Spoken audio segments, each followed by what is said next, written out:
Hoy vamos a ver cómo comparar bases de datos SQLite. Si te interesan estas charlas, te invito a que te suscribas al canal y así recibir notificaciones cada vez que subamos nuevos contenidos. Nosotros en el curso de lenguaje SQL publicado en la plataforma Udemy habíamos instalado el software de SQLite que lo habíamos descargado del sitio oficial precisamente de SQLite y a partir de ese momento disponíamos en nuestro ordenador de varios programas y habíamos hecho uso del SQLite 3 a lo largo de todo el curso para crear bases de datos, crear tablas, trabajar con las estructuras y trabajar con los datos también, con la manipulación de los datos, ¿no? Sin embargo, en esa instalación habíamos recibido otros utilitarios, como este que vamos a ver hoy, que es el SQLDIF, que nos permite comparar bases de datos SQLite. ¿Cómo trabaja SQLDIF? Básicamente recibe como argumentos una base de datos origen y una base de datos destino, hace una comparación entre ambas bases y el resultado será una lista de comandos SQL que son los comandos SQL que nosotros deberíamos ejecutar si quisiéramos transformar a la base de datos origen en la base de datos destino. Así, por ejemplo, si tuviéramos esta base de datos origen y esta base de datos destino, ¿qué deberíamos hacer sobre la base origen para transformarla en la base destino? Bueno, veamos. Deberíamos, en primer lugar, la tabla de empleados está en ambas bases con la misma estructura, pero a nivel datos falta el empleado 1, así que habrá que insertarlo. Y la tabla de departamentos que está en la destino y no está en la origen, directamente habrá que crearla e insertarle los datos si quisiéramos tenerla en la base de datos origen. Entonces, si hacemos una comparación entre estas dos bases con SQLDIF, ¿qué nos debería retornar SQLDIF? Bueno, los comandos SQL para crear la tabla de departamentos, para insertar el departamento que falta y para insertar el empleado que falta. Entonces veamos eso en nuestra plataforma de ejercitación. Entonces tenemos el utilitario SQLDIF y las bases de datos origen y destino. Entonces con SQLite 3 primero, antes de ejecutar SQLDIF, veamos un poco el contenido de estas bases.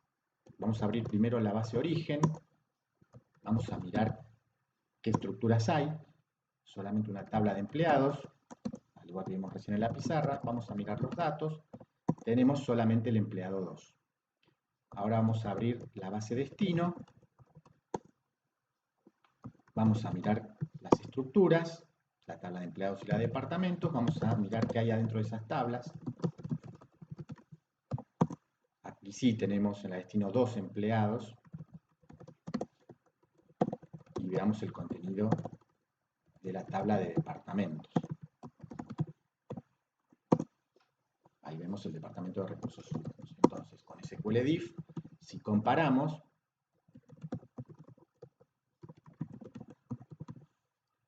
vemos, perdón, SQLDIF, ahí cometí un error, vemos que nos arroja la lista de comandos que vimos recién en la pizarra, la creación de la tabla de departamentos con la inserción del departamento de recursos humanos y la inserción del empleado que nos falta.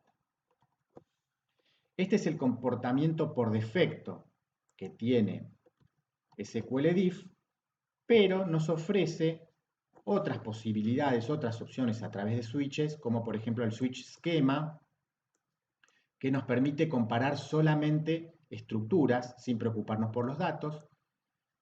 El switch summary, que nos arroja, en vez de los comandos SQL, nos arroja unas totalizaciones de diferencias entre ambas bases.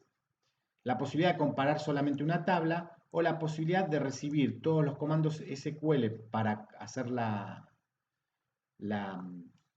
transformación de una base a otra dentro de una sola transacción. Vamos a ver estos switches en la plataforma de ejercicio, cómo deberíamos utilizarlos.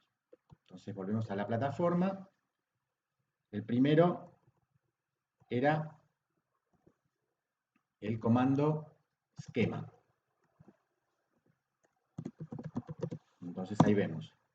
Solamente nos muestra los comandos SQL para igualar las estructuras, se despreocupa de los datos. Luego vimos el summary.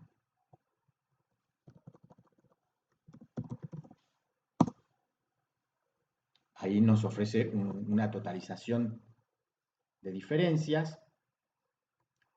Luego vimos el de table. Supongamos que queremos solamente comparar la tabla de empleados. Ahí vemos que tenemos que insertar el empleado que nos falta. Y por último, el de transaction,